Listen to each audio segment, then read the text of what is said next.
Хайде, скъпа! Здравейте! Здравейте! Добре дошли в новото ми видео. Тази неделя ще отговаряме на въпроси. Бях пуснала 2 въпросника в Instagram, като там получих няколко въпроса, на които ще отговорим днес с Тишо. Той е тук отново, защото въпросите включват и него. Затова прецених, че ще е най-удачно да отговаряме заедно. Скриншот много съм ги изпратила на неговия телефон, защото очевидно от моя снимаме, така че няма как от моя телефон да гледам въпросите. И още нещо да кажем за микрофоните. Оказва се, че ни липсва една част, която се оказа, че нямат налична. И затова не знаем колко време още ще бъдем без микрофони, но за сега се налага да караме така. Така че молим да ни извините. Ще викаме. Правим каквото зависи от нас. Буквално дадохме 300 лева за микрофони, но все още нямаме микрофони. Ще имаме. Поради някакво стечение на обстоятелствата, просто не зависи от нас. Добре, почваме. Първи въпрос. Как разбрахте, че сте един за друг? Тишо. Когато се запознахме, ние много бързо с Ели излязохме на 2 срещи и аз си казах, че имам сериозни намерения. Не искам да ми е поредната приятелка, с която сме заедно известно време и после приключваме. И затова иска да й покажа изцяло какъв е моят живот в момента, помисля да правя за бъдеще и да видя тя как ще реагира на това нещо. И проведохме така няколко по-сериозни разговора, доколкото много са сериозни, тъй като тя беше на 20, аз на 24 и след 2 седмици, откакто се познахме, заживяхме вкъщи. И когато се живееш с някой, разбираш дали този човек би бил подходящ за теб. Въпреки че тогава не живеехме само двамата, но въпреки това успяхме да се съчетаем по някакъв начин, който да имаме полза от това, че сме заедно и да се чувстваме добре и щастливи през повечето време. И така всъщност разбрахме, че заедно можем да постигнем всичко, което искаме и е по-хубаво да сме заедно, отколкото да не сме заедно. Така аз се разбрах. Аз мисля, че разбрахме, че сме един за друг, като видяхме, първо имаме много сходни навици. Ние живеехме еднакво още преди да се съберем. Не един да е наложил начин си на живот на другия. И двамата лягаме рано, ставаме рано, да тренираме просто non-negotiable, т.е. нещо, което е категорично за нас, то е закон. Това е просто начинът, по който ние живеем. И пред двама ни е така, съответно е много лесно единия да разбере другия относно приоритетите му, защото те съвпадат цяло. Моралните ни разбирания са абсолютно идентични. В общи линии най-важните точки се препокриват абсолютно. Ние сме домошари. Аз лично, сега за Тишо не мога да кажа точно, но никъде не излизаме, нито на дискотеки, нито на нищо. Излизаме с приятели на ресторанти и така нататък, но просто имаме много сходни разбирания за живота и това много ни помага да нямаме излишни търкания, защото просто и двамата живеем по един и същи начин. Да. Втори въпрос. Бихте ли живяли извън България? Не. Честно казано, и аз не съм се замислил по този въпрос, но най-вероятно не бих, поне за сега. Не го виждам живота извън България като нещо, което ми е в приоритетите. За сега тук ми е супер и просто за мен е по-хубаво място от България. Няма, въпреки че не съм пътувал много в чужбина. Определено бих отишъл някъде за 1-2 седмици. Но да живея там, по-скоро не, за сега. Да, аз много харесвам страната ни. Толкова съм благодарна, че съм родена в България. Толкова благодарна, че съм българка. Просто наистина не бих живяла никъде другаде. Тази топлина, която има тук, тази общност, доколкото знам от разговори, които съм водила с мои близки, които са живяли в чужбина, просто я няма никъде по света. Това е нещо, което е неповторимо. Така че да, предпочитам да си бъда тук. Трети въпрос. Кое е нещото, което ви сплотява и ви кара да продължавате напред? Аз бих казал, че в момента най-голямото нещо, което ни сплотява и ни кара да продължаваме напред, да гледаме към една обща визия за бъдещето, са нашите общи цели и разбирания за живота. Примерно, когато ние си обсъждаме заедно някаква цел, която имаме, защото ние имаме общи цели, имаме и такива, които са отделни, но единия помага на другия те да се случат. Винаги на мен лично това, че Ели е до мене във всичко, с което се хвана да правя, независимо нали, какво е то. Много ми помага, когато знам, че тя ще е до мене независимо какво. И така беше от самото начало, когато аз нямах никаква увереност в мене.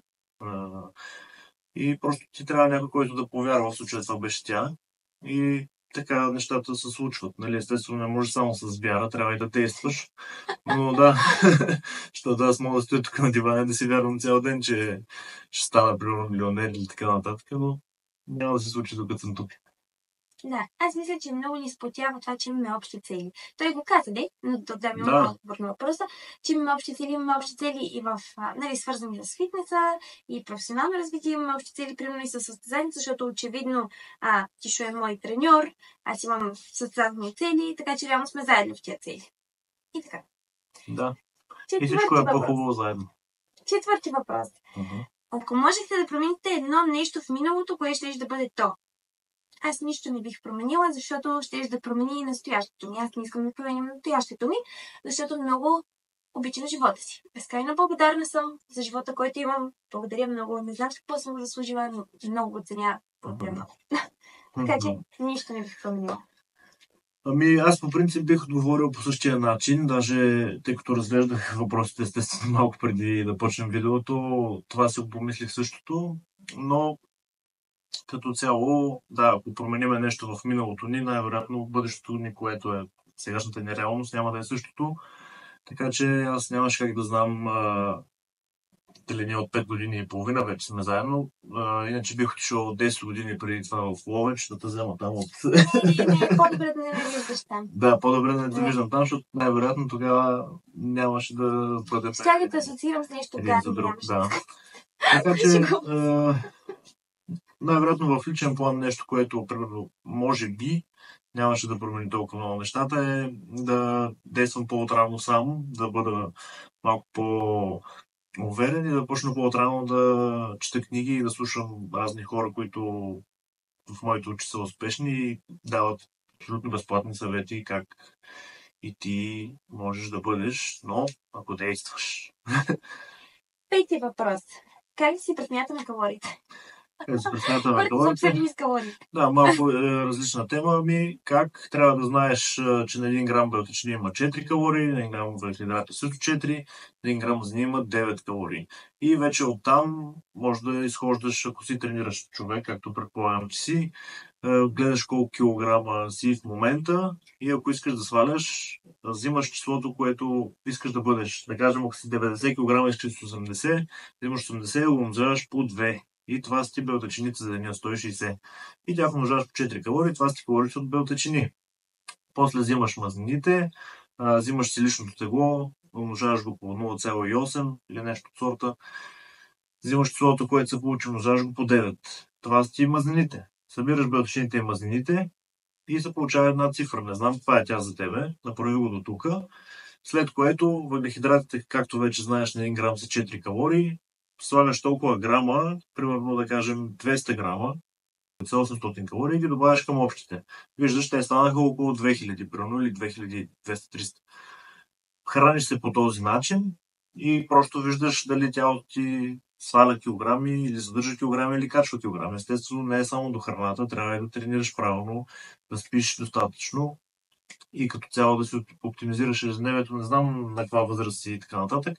Но това е основното, което трябва да направиш. Вече другото е, ако искаш да сваляш повече, намаляш още въглехидратите и така.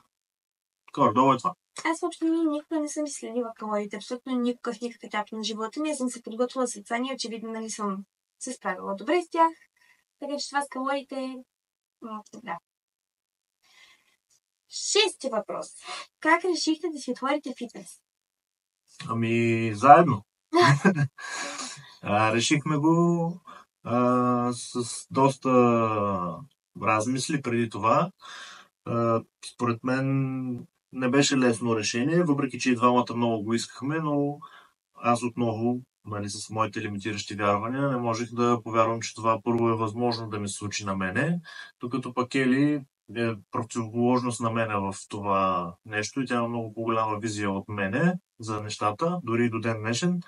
Така че аз просто повярвах в нейната визия и реших, че ще направя каквото мога да направя.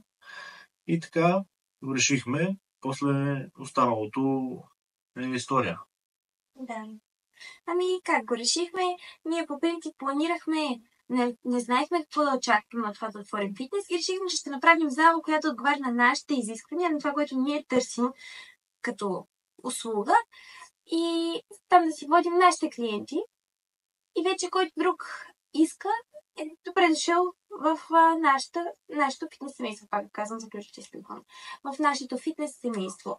И в общи линии нещата потръгнаха и се развиха до така, както е в момента. Просто така се случи. Ние тръгнахме с намерението, не с идеята, ние сега ще правим големите пари, тръгнахме с намерението, ние ще създадем нещо, ще създадем място, където ние да се чувстваме у дома си и което да отговаря на нашите изисквания за енергия, за топлина, за среда, която да ни предразполага ние да се раздаваме, ние да тренираме, ние да се развиваме и съответно, който друг го усеща по същия начин, да е добре дошъл да идва при нас. Да, естествено, тъй като това стана някакъв малък бизнес, естествено целта на всеки един бизнес е в крайна сметка да изкарва пари. Но ние не сме го направили с тази цел. Да, това не трябва, според мен не трябва да ви е първоначалната цел, когато създавате нещо, ако ще създавате някакъв вид бизнес, а да може да отговори на какъв проблем ще реши този бизнес или какъв продукт ще предоставя на хората, от които те имат нужда. И най-често това е нещо, от което вие имате нужда. Както ние имахме нужда от зала, в която да ни е комфортно и на двамата, и на нашите клиенти.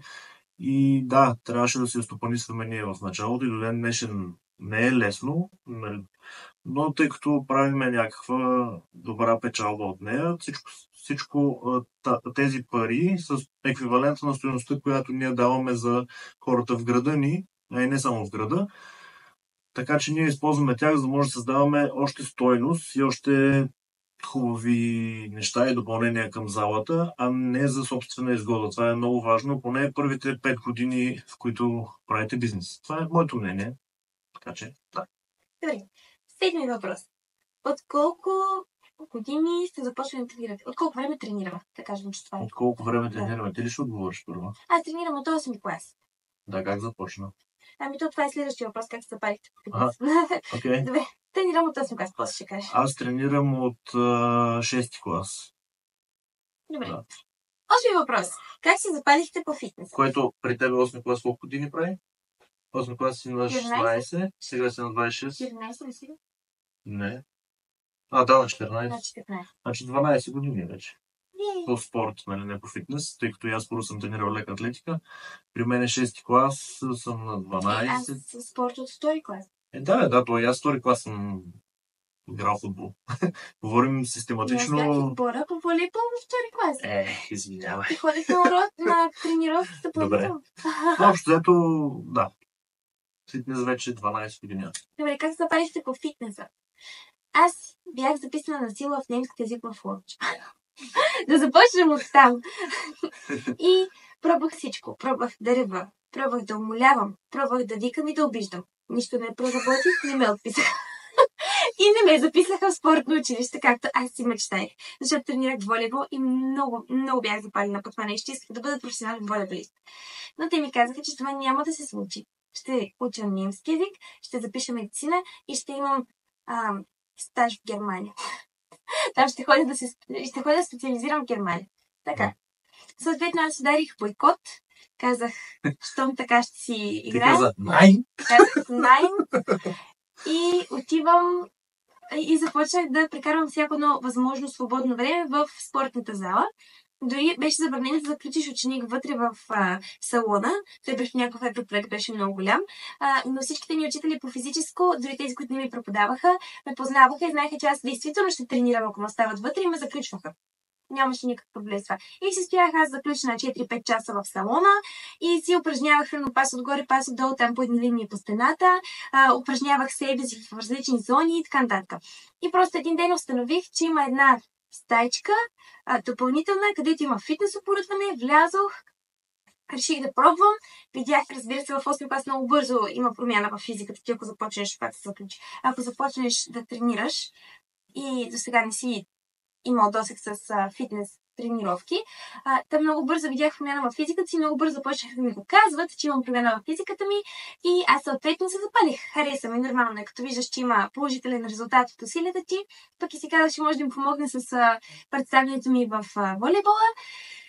И така се запалих. Почнах да чета, да гледам все повече и повече, да тренирам всеки ден и така до ден днешен. Да, при мен е така бекграунда е лека атлетика, както споменах и преди малко. Започнах в 6-ти клас да хода на тренировки по лека атлетика покрай мой приятел, с който бяхме заедно от първи клас. Това е Тихомир, най-добрият ни състезател на висок скок, който иска, може да го намери в Инстаграм и да види на какво ниво е днеска. Та започнах с него, след което в 7-ми клас един от треньорите, които беше в залата, ми каза: ти имаш талант, много си бърз, защо не те запишат в спортното училище да тренираш лека атлетика? Защото може да се развиеш това нещо. И аз вече ми харесваше да ходя да тренирам и тичам и да... Като цяло бях активно дете. И обаче майка ми по това време каза: не, ти ще бъдеш в математическата гимназия, примерно. И аз му казах на човека, че няма да съм спортното. Той каза: не, аз искам да дойда вкъщи да говоря с майка ти. И така помня, че дойде. Ако им ще говори с нашите. И може би тогава нямаше да снимаме този клип. Да, между другото, всичко става с причина. Да. Дойде човека вкъщи, говориха и в крайна сметка ме записаха в спортното. И започнах да тренирам 2 пъти на ден, нали, в залата и като цяло да ходя на училище и да тренирам. Там си 3 часа тренираш сутрин, нали, 3 учебни часа, после имаш 6 учебни занятия, нормални часове, там отбягваш и следовато пак тренираш и се прибираш. И така, но имах някакъв талант, но не мога да кажа, че съм бил от най-талантливите, но имах друго, което го имам и до ден днешен, и това е да тренирам. Да мога да тренирам повече от другите. И малко, само че там се получаваш така, че когато нямаш нужните умения и качества изградени и просто тренираш, ставаш просто, нали, като някаква машина, общо взето. И тъй като аз бях в такава дисциплина с дълъг скок, нямах нужната техника, имах бързината и не ми се получаваше добре. Мисля, че най-много четвърти съм станал на републиканско или нещо такова. Но много ми харесваше да тренирам и аз имах амбиции, гледах клипчета преди тренировка, как скача там. И имах амбиции да съм състезател, но в 12 клас разбрах, че няма да се случи, което беше в началото, нали, малко тегаво, тъй като нямах никаква друга цел. Като завърша училище, какво ще правя, трябваше или да уча, или да работя. Аз не исках ни едно от двете. Но общо взето, да, и двете съм правил, така че да, после вече от 11 клас, даже края, започнах да комбинирам с тренировки на лостове, така че тренирах някой път 3 пъти на ден. И с някои мои така връстници от детството ходихме вечери и се набирахме и дигахме разни щанги там. Беше много забавно. Много забавно и много по-добре от това да висим по дискотеките. Не, че това не сме го правили, но аз на 16 годишна възраст приключих с тия неща и просто се отделих вече от нощния живот. И даже и това ме беше едно от нещата, които не се коментират, нали, когато се запознахме с Аз директно питах: ако излизаш по дискотеки, ти не си мой човек, съжалявам, нали, много ме кефиш, супер лъчезарно си и така нататък, но ако ти си представяш, че нашата връзка би било това, аз не съм с теб. И е много важно в началото да сте така откровени с себе си. Да. То тогава вече се прехвърлих, като стана много студено в фитнеса и там разбрах, че всъщност най-вероятно имам някакъв потенциал да го правя това нещо и много ми харесва като цяло да тренирам и да прогресирам, защото това за мен е една игра, в която ти имаш възможност всеки ден да станеш по-добър, да отидеш да дигнеш малко повече или да направиш нещо, което до сега не си правил и просто да видиш лимита на тялото ти, на какво е способно, което аз вярвам, че един човек, особено, нали, мъж, трябва да се стреми към това нещо, да може не да стане някакъв мускулец и нещо просто нефункционално тяло, но да бъде атлетичен, да може да тренира, да може да си вдига децата, без го боли кръста, да може да тича с тях и така. Просто като вие някакви хора с нормално тегло, които са на моята възраст и дори на 40 да са. Не знам какво правиш. Нямам представа. И така. И от тогава реших и да помагам на хората да са в по-добра форма и... Още 4 въпроса останаха. Следващия е как решихте, че искате да си отворите ваша зала, която е най-невероятната в града. Много благодарим. На този въпрос вече отговорихме. Така че продължаваме нататък. Как реши да се състезаваш? От колко време тренираш? Този е към мен. Значи реших да се състезавам като с цял реклама. Буквално. Защото и преди са ме питали, случва ми се много често, още преди изобщо да имам каквато идея да състезавам, ми се случва да ме питат, ти за състезание ли тренираш, че толкова тежко тренираш, че толкова много се раздаваш, така нататък. Аз просто обичам да тренирам тежко. Просто мен това ми доставя удоволствие огромно. Но когато решихме, че ще правим фитнес, реших, че ще е много хубаво като реклама и просто като да ми подплати моята лична увереност в мен, че мога да го направя, да се пробвам за първи път с такова нещо. И всъщност първото ми състезание беше точно една седмица преди да отворим фитнеса. Нали така беше? Една седмица или 2 седмици? По-скоро беше началото на октомври, значи било около месец, но тогава бяхме... Ние отложихме. Точно 2 седмици преди да си мислим, че ще отворим. Да. Да, не беше точно така. Но замисъл беше това. Да. Това ми даде тласък да се реша да изляза на сцена и се получи много добре.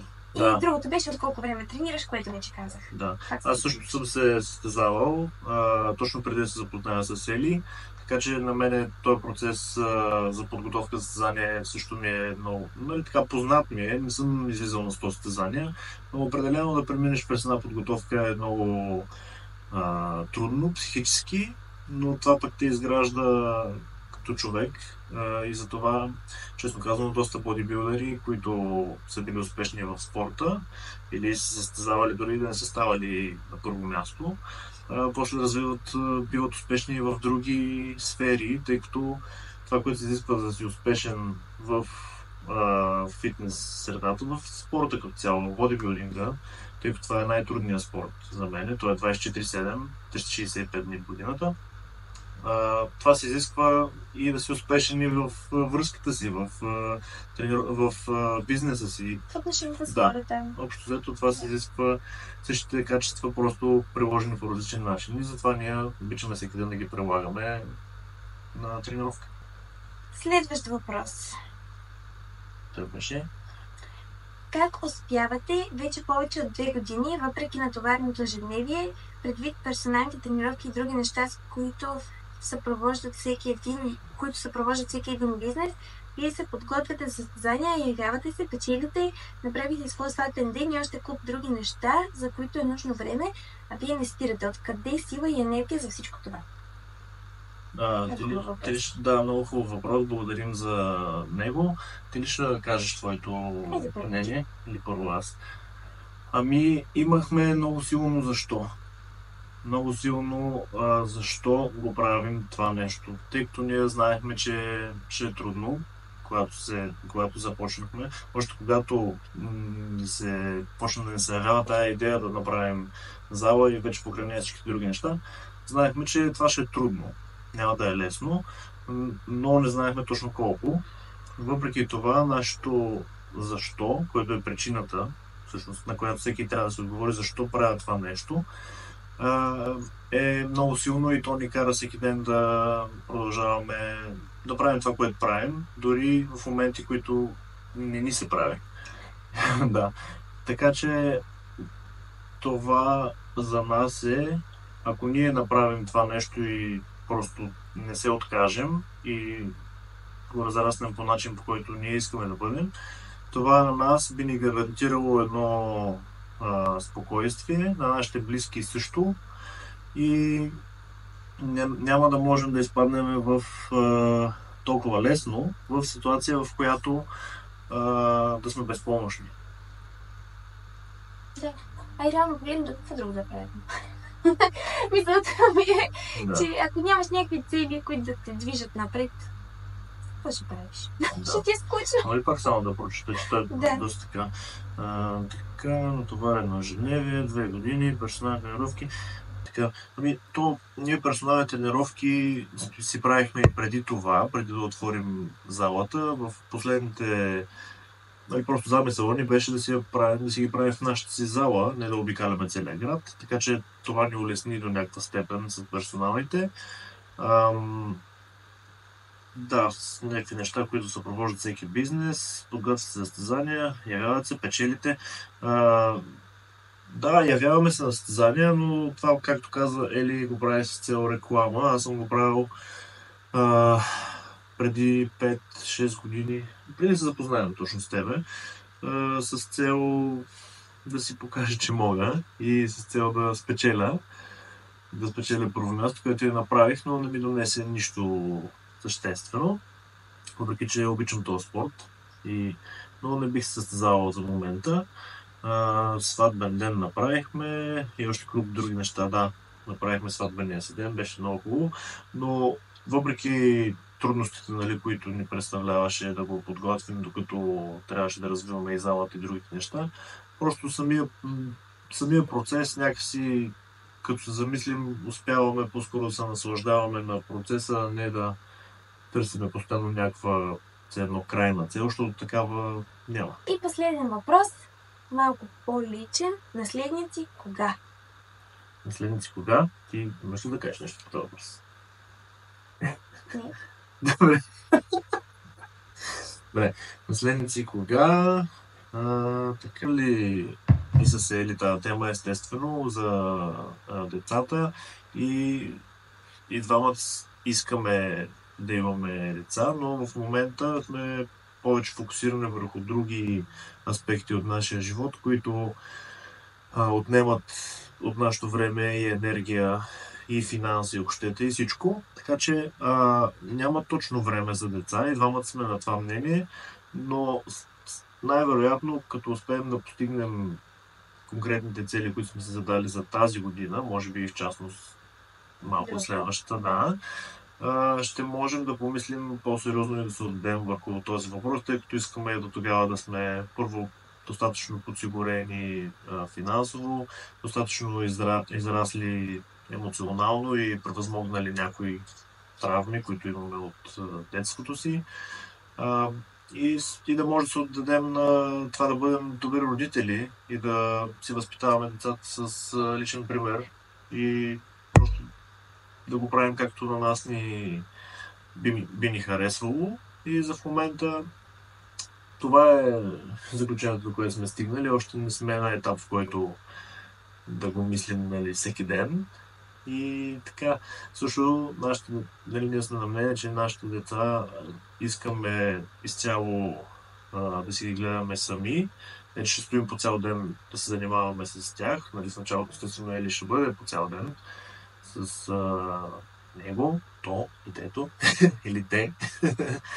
Но в крайна сметка искаме да бъдем до тях в по-ранната възраст, нали, от живота и докато все още са напълно зависими от нас.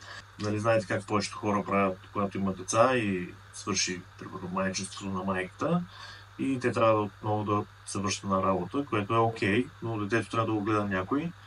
Така че ние искаме дори в този момент да можем пак ние да си го гледаме, тъй като нямаме възможност да го оставяме на някой, тъй като то или те евентуално ще имат само една баба и един дядо. В случая дядото е баща ти, който си има негово семейство с по-малки деца и бабата е майка ми, която работи при нас и просто нямаме такава възможност да го хвърли на някой, той да го гледа, а и не искаме, така че ще си гледаме сами. И така, това бяха всички въпроси за днес. Надявам се да ви е било полезно, да ви е харесало, да ви е било интересно. Ще пускам в бъдеще и други въпросници такива, за да може да зададете още въпроси. На нас ни беше много интересно да отговаряме на въпросите ви. Наистина се надяваме, че на вас ви е било интересно да чуете отговорите. Ще сме ви благодарни, ако се абонирате за този канал, харесате това видео и оставите по един положителен коментар. И ще се видим следващата неделя. Успешна седмица от нас. До неделя! Чао, чао!